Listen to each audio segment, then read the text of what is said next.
So the allocation of resources changed a fair amount, but the game is still the same game. Speaking of change, Jay-Z had to change his strategy a little bit. Typical Jay-Z. You know, Jay-Z's got this company called Rockaware, right? And if you've looked at Rockaware's fashions, it's a T-shirt company, mostly T-shirt caps.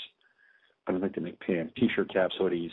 They've all got, you know, urban messaging. And lately, Jay-Z has been putting a lot of, you know, esoteric, illuminist, Freemasonic symbols on a lot of his fashions.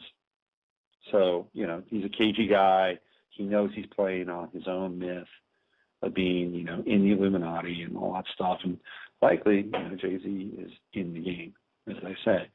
But he just recently put out these T-shirts called Occupy All Streets.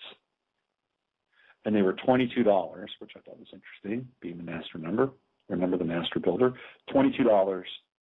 And none of the money was going to any of the organizations that were connected with, quote unquote, Occupy Wall Street. So he got some heat. Jay-Z got some heat. He had to pull those shirts from his website. So he had to change something. He at least had to change his website. So, you know, we're in a really interesting place. A very interesting place. And I don't think it gets more interesting than right now. I mean, it is a challenging place and time to be in, no doubt. But, you know, we have if you wanted to be in the mix of, you know, the most surreal carnival in the universe, I think you got the ticket. And this place is totally it. It's 10:33. You're listening to the Monday Mashup, and I'm just mashing around here. So let's talk Penn State for a second. The Penn State scandal is going to get interesting, to say the least. So I don't know how much of you are following this. I wrote about it on my website. I went a little bit light on it. I got into the preponderance of amazing sinks around this thing. But really, at the heart of it is what appears to be a perp network, and a deep perp network. And this is one of the things. If you want to get your ticket punched, you try to out these people. That's the quickest way to get your ticket punched. There is a woman, Congressman Nancy Schaefer, and in 2009, let me see if I can find this for you guys. It's worth me hunting this down. It's from Makehouse site. Let's see. Hold on. Let me see if I can find it. Let's see here. Hold on. It'll take me just a little minute here.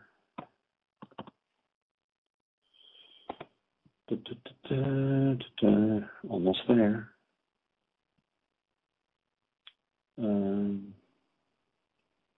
Let's see.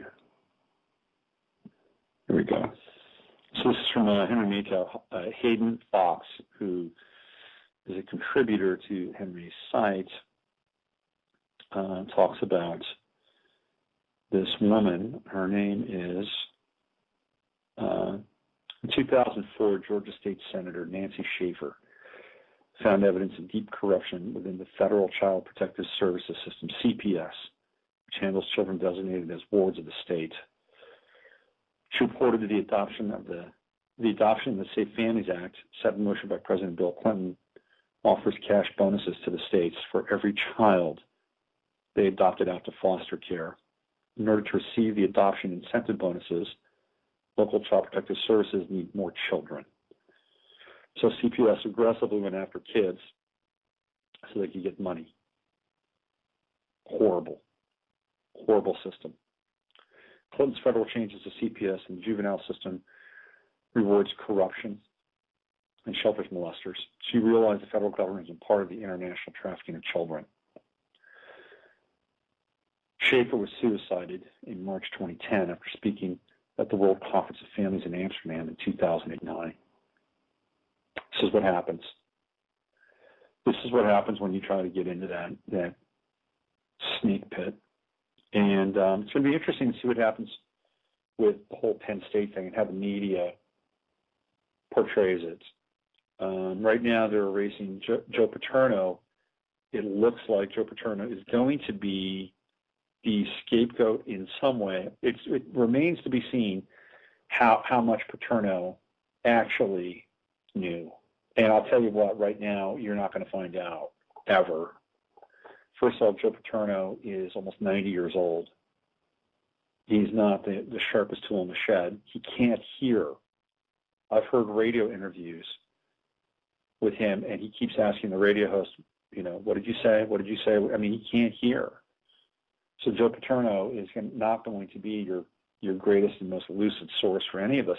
And even if he was, he could feign his lucidity at any point along the way. So Paterno was asked to step down last week, did not coach his final game on Saturday. And in the Big Ten, when they have their Big Ten champion, they give the winning team, the winning school, the Big Ten trophy, which was known as the Joe Paterno Cup. Well, they've taken his name off of that. So they're erasing Joe Paterno. And I'll tell you what's next for Joe Paterno. Here's what's next. You ready? They're probably going to take away all his wins. Or they'll put an asterisk. They're going to stick Joe Paterno as far down the memory hole as possible. Now, it's interesting that there's a connection between his name, Paterno, Paternus, father. A lot of strangeness around that. And he'll be, I think, the guy that will be scapegoated on some level. Now, Paterno, he enabled Sandusky. Whether he enabled him out of sheer ignorance and the fact that he was a friend and a very important member of the football team, or whether Sandusky, or whether he knew Sandusky was doing what he was doing. The bottom line is he enabled him. He enabled Sandusky. And that will never be forgotten. So where is this going to go? How far is it going to go? Follow the news cycle with this. Follow the news cycle. The news cycle now is usually around 70 to 96 hours, depending on the story. Maybe sometimes you'll get about a week, 2 weeks if it's a really big story. And then all of a sudden, they'll just shut it down, and you won't hear about it. And they'll put the Sandusky trial off. Maybe Sandusky lives, maybe he doesn't live. I'd be surprised if he does. He's carrying around a lot of information.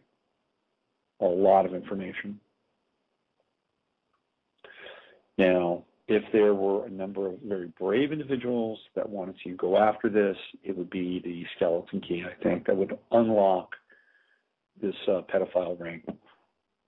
But, you got to have safety numbers on this, and you have to have a concerted effort, or else it could get very ugly. Very ugly. I'm looking at this photo.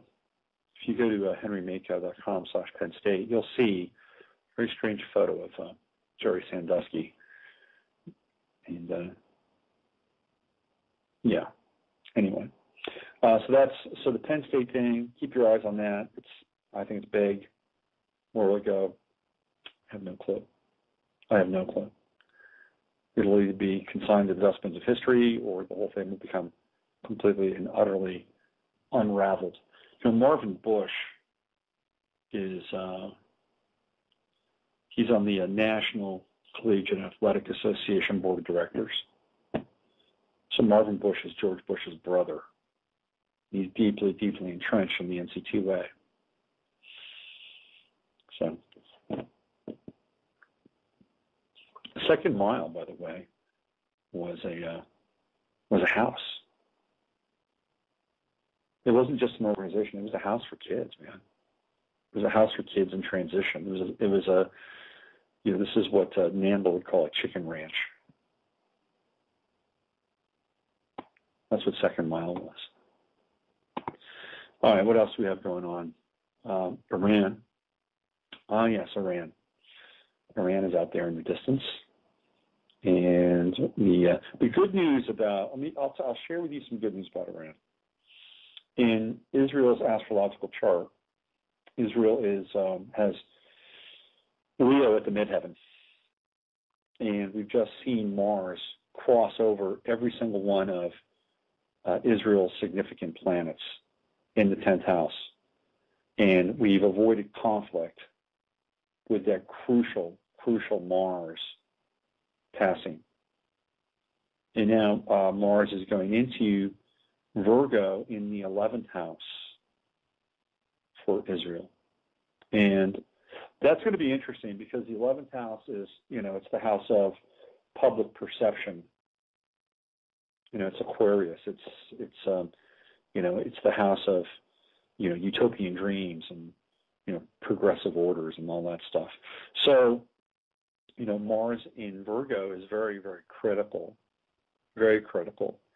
And it's going to be going through the house of friends and the house of social standing for Israel. It's going to be a challenging time for Israel. I think they're going to get a lot of criticism around, the banging on the war drum. I think the most challenging part for Israel is when Mars goes into Libra and transits their 12th house. That's not for a while. That's not for another 10 months.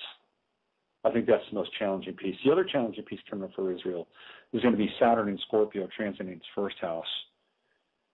In Saturn in Scorpio, I was having a conversation with somebody who went to my website over the weekend, and Saturn in Scorpio is going to be a very, very powerful transit.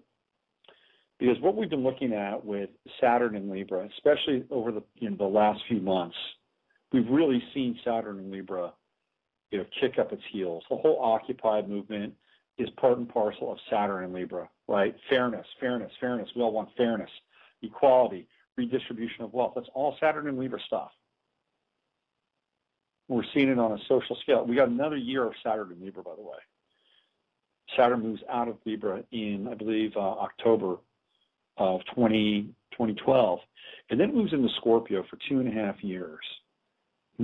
For me, that's when the quote-unquote rubber really hits the road, because I see that Saturn in Scorpio, everything is going to be out in the open.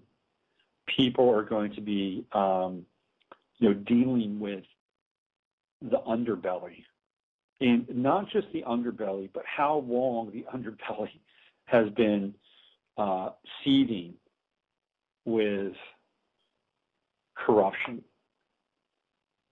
Because Saturn represents legacy. It's the long cycle in time.